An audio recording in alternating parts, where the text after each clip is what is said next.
హే friends, చాలా రోజులు అవుతుందన్నమాట దీని మీద మనం మాట్లాడుకోక. కల్కి 2898 AD పార్ట్ 2 దీని గురించి మాట్లాడు బ్రో, దీని గురించి వీడియో చేయ బ్రో అని చెప్పి చాలామంది అడుగుతున్నారు. చాలా అప్డేట్స్ అయితే వచ్చేసాయి అనమాట.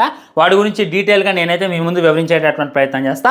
వీడియో అయితే చివరిదాకా చూడండి. మీరు ఎంతలానో ఎదురు చూస్తున్నటువంటి ఈ సినిమా గురించే బిగ్ అప్డేట్స్ అన్ని కూడా నేనైతే మీ ముందు పెట్టేటటువంటి ప్రయత్నం చేస్తా ఫ్రెండ్స్. ఫస్ట్ ఏంటంటే ఈ సినిమా ఎప్పుడు రిలీజ్ అవుతుంది, ఇది మెయిన్ అనమాట. సెకండ్ ఏంటంటే ఈ సినిమాలో మహాభారతంతో పాటు మన పాస్ట్లో లైక్ యాక్షన్ ఉన్నప్పుడు ఆ కాలంతో పాటు ఇంకో కాలాన్ని కూడా మిక్స్ అయిపోతున్నారు అనేటటువంటిది క్లారిటీగా అర్థమవుతుంది. దాని గురించి ప్రభాస్ అన్న ఈ షూటింగ్లో ఎప్పుడు పాల్గొంటాడు అండ్ ప్రభాస్ అన్న ఎన్ని అవతారాల్లో ఈ సినిమా కనపడతాడు అనేటటువంటిది క్లారిటీగా క్లుప్తంగా ఈరోజు ఈ వీడియోలో మాట్లాడుకునేటటువంటి ప్రయత్నం చేద్దామన్నమాట.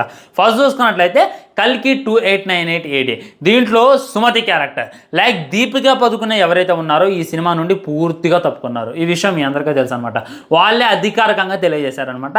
దీపికా పదుకునేకి మాకు పడట్లేదు, ఆమె నెక్స్ట్ వచ్చేటటువంటి ప్రాజెక్ట్కి ఆల్ ద బెస్ట్ అనేటటువంటి విషయాన్ని తెలియజేసి ఆమెను అయితే తప్పించేశారనమాట, సినిమా నుండి తప్పించేశారనమాట.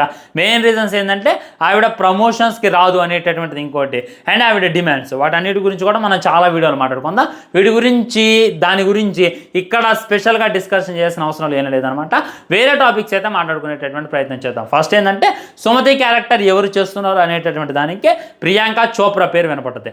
ఆ తర్వాత చూసుకున్నట్లయితే మృణాల్ ఠాకూర్ పేరు వినపడుతుంది. మృణాల్ ఠాకూర్ చూసుకున్నట్లయితే ఈ సినిమాలో అలా కనబడి ఎలా వెళ్ళిపోద్ది అనమాట, కానీ తనే మెయిన్ లీడ్ అనేటటువంటిది మనకి వివరిస్తారు. అదే పెద్ద ట్విస్ట్ అని చెప్పి కూడా మాట్లాడుకున్నారు. ఆ తర్వాత చూసుకున్నట్లయితే సాయి పల్లవి పేరు గారు కూడా గట్టిగా వినపడింది అనమాట. నిజానికి దీంట్లో సాయి పల్లవి గారిని మెయిన్ రోల్గా తీసుకుంటున్నారు అనేటటువంటిది క్లారిటీగా అర్థమవుతుంది. లేదా ఇది మెయిన్ అనమాట. ఇక్కడ నుండి మీరు జాగ్రత్తగా వినేటటువంటి ప్రయత్నం చేయండి, మీకైతే పెద్ద క్లారిటీ వస్తుంది.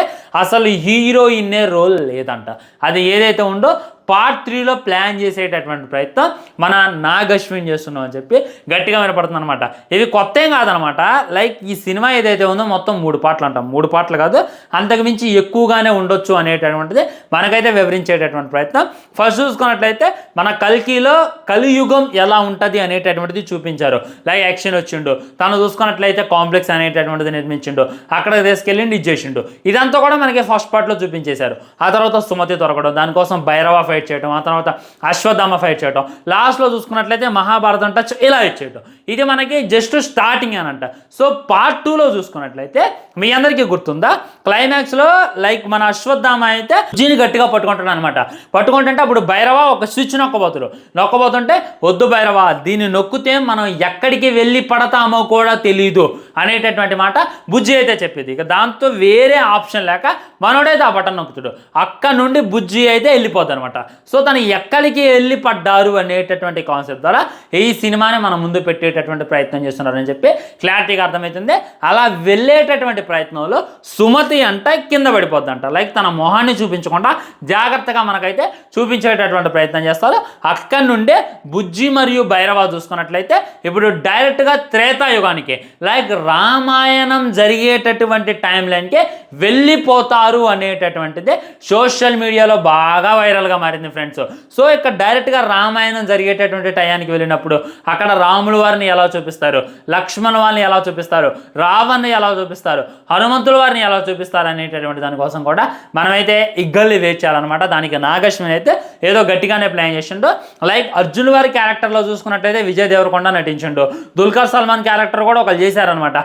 దుల్కర్ సల్మాన్ కూడా ఒక క్యారెక్టర్ చేసిండు. అయినా కానీ మనకు ఏ విధమైనటువంటి హింట్ ఇవ్వకుండా, ఏ విధమైనటువంటి క్లూ ఇవ్వకుండా అలా మనం ముందు పెట్టేటటువంటి ప్రయత్నం చేసిండు నాగశ్విన్. సో నెక్స్ట్ చూసుకున్నట్లయితే రామాయణం కోసం కూడా పెద్ద పెద్ద స్టార్స్ని అయితే తను కాస్ట్గా తీసుకున్నంట. రాముల వారి క్యారెక్టర్లో ఒక క్యారెక్టర్ పెట్టబోతున్నంట, మన లక్ష్మణుల వాళ్ళ క్యారెక్టర్, హనుమంతుల వారి క్యారెక్టర్.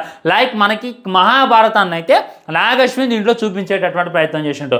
కానీ అందులో చూసుకున్నట్లయితే రామాయణాన్ని మనకి పార్ట్ 2లో చూసుకున్నట్లయితే మొత్తం రామాయణంతో నింపేటటువంటి ప్రయత్నం చేస్తున్నాం అని చెప్పి క్లారిటీగా అర్థమవుతుంది. కమల్ హాసన్ మరియు అమితాబ్ బచ్చన్ మధ్య భయంకరమైనటువంటి ఫైట్లు ఉంటాయంట. యాక్షన్ చూసుకున్నట్లయితే వస్తానంట, తను ఎక్కడుంది అని చెప్పి తన మీద యుద్ధం చేస్తానంట. కానీ అమితాబ్ బచ్చన్ చనిపోడు, అశ్వత్థామకి చావు అనేటటువంటిది లేదు కదా, తన మీద ఎలా యుద్ధం చేస్తాడు, ఇవన్నీ కూడా మెయిన్ యుద్ధం సీన్లు అంట. కానీ వాళ్ళతో ఎక్కడ కూడా మన భైరవ కలవడంట, వాళ్ళతో ఎక్కడ కూడా మన కర్ణుడు రీప్లేస్ రాడంట. మహాభారతం గ్లిమ్స్ ఏవైతే ఉన్నాయో మధ్య మధ్యలో చూపిస్తారు కాదనట్లేదు. లేదంట్లా, కానీ మెయిన్ సెకండ్ హాఫ్ అంతా కూడా రామాయణాన్ని మెయిన్ థీమ్గా తీసుకొని తీసేటటువంటి ప్రయత్నం చేసిండు నాగశ్విన్ అని చెప్పి క్లారిటీగా క్లుప్తంగా బయట అయితే వార్తలు వినపడుతున్నాయి అనమాట. మరి ఆయన ఏం ప్లాన్ చేసిండు అనేటటువంటిది మనకు తెలియదు, కానీ ఇలా కానీ జరిగితే నెక్స్ట్ లెవెల్కి వెళ్ళిపోద్ది అని చెప్పి నేనైతే ఎక్స్పెక్ట్ చేస్తున్నా ఫ్రెండ్స్. అశ్వత్థామ అమితాబ్ బచ్చన్ గారికి యాక్షన్, మన కమల్ హాసన్ గారికి, వీళ్ళిద్దరి మధ్య ఫైట్ సీన్స్ ఉంటాయి, ఎలా ఉంటాయి అనేటటువంటిది జస్ట్ ఇమాజినేషన్ చేసుకోండి. మన ఇమాజినేషన్కి కూడా అందేటటువంటి అవకాశం లేనే లేదనమాట. వాళ్ళిద్దరు ఫైట్సే ఫస్ట్ హాఫ్తో నింపేటటువంటి ప్రయత్నం చేస్తారంట. ఆ తర్వాత సెకండ్ హాఫ్లో త్రేతాయుగానికి లైక్ రామాయణానికి వెళ్ళిపోయినటువంటి మన భైరవ బుజ్జి అక్కడ చూసుకున్నట్లయితే వాళ్ళంతా ఆ సముద్రం దాటడానికి రాళ్ళు వేసుకొని దాడతారనమాట. అప్పట్లో బాణాలతో యుద్ధం చేసేవాళ్ళు, ఏ విధమైనటువంటి టెక్నాలజీ లేదు. మరి బుజ్జీలు అంటే వెహికల్ ద్వారా వాళ్ళు రామాయణానికి వెళ్ళి అక్కడ వాళ్ళందరినీ కూడా ఎలా ఆశ్చర్యపరిచారు, రావణుని చంపడంలో, కుంభకర్ణుని చంపడంలో ఎలా హెల్ప్ చేశారు అనేటటువంటిది మనకు చూపించేటటువంటి ప్రయత్నం అని చెప్పి బయట బాగా వినపడుతున్నటువంటి వార్తలు. నేనైతే అనుకోవట్లేదు అనమాట. ఇంకా ఏమైంది అనేటటువంటిది చూడాలి. ఒకటైతే 100% క్లారిటీ ఇవ్వదలుచుకున్నా, ఈ సినిమా నాట్ ఓన్లీ 2 పార్ట్స్ అనమాట, 3-4 పార్ట్స్గా మన ముందు పెట్టేటటువంటి ప్రయత్నం చేస్తున్నారని చెప్పి క్లారిటీగా అర్థమవుతుంది. ఇక ఎలా దింపుతుడు అనేటటువంటిది మనమైతే వేచి చూడాలి. దింపిన తర్వాత ప్రతి ఒక్కళ్ళు కూడా నోరు మూసుకుంటారని చెప్పి మనమైతే అనుకోవచ్చు అనమాట. అండ్ ప్రవాసంలో చూసుకున్నట్లయితే ఇప్పుడైతే స్పిరిట్ షూటింగ్లో అయితే పాల్గొంటుందంట. మొన్నటిదాకా ఫౌజీ షూటింగ్లో అయితే పాల్గొందంట. ఈ స్పిరిట్ షూటింగ్ షెడ్యూల్ ఈ ఏప్రిల్ ఎండింగ్ కల్లా అయిపోద్దంట. ఇంకో 2 రోజుల్లో అయితే ఈ స్పిరిట్కి సంబంధించినటువంటి షెడ్యూల్ అయితే ఫినిష్ చేసి పడేస్తారంట. అండ్ మే ఫస్ట్ వీక్లో చూసుకున్నట్లయితే కల్కి 2898 AD షూటింగ్లో జాయిన్ అవ్వబోతుండు అనేటటువంటిది క్లారిటీగా అర్థమవుతుంది. సో మీకు అర్థమైందా? ఒకవేళ సుమతి క్యారెక్టర్లో, దీపికా పదుకునే క్యారెక్టర్లో వేరే హీరోయిన్ని తీసుకొని ఉంటే ఈ పాటికి మనకి వార్తలు వచ్చాయి, ఈ పాటికి మనకి తెలిసిపోయేది తనతో షూటింగ్ స్టార్ట్ చేశారని. మే ఫస్ట్ వీక్లో ప్రభాస్ అన్న షూటింగ్లో జాయిన్ అవ్వబోతుండు అనేటటువంటి వార్త మనకు తెలిసినప్పుడు దీపికా పదుకునే ప్లేస్ సుమతి క్యారెక్టర్ ఎవరు చేస్తున్నారు అనేటటువంటి విషయం కూడా మనకు తెలుసు కదా. ఎంత మట్టికి ఆ ఎవరు తెలియలేదు అని అంటే నాగశ్విన్ సుమతి లేకుండా మొత్తం సెకండ్ పార్ట్ని తీసేటటువంటి ప్రయత్నం చేస్తుండు. దానికి ఏదో పెద్ద మాస్టర్ ప్లాన్ వేసిండు అనేటటువంటిది కూడా క్లారిటీగా క్లుప్తంగా బయట వినపడుతున్నటువంటి వార్తలు అనమాట.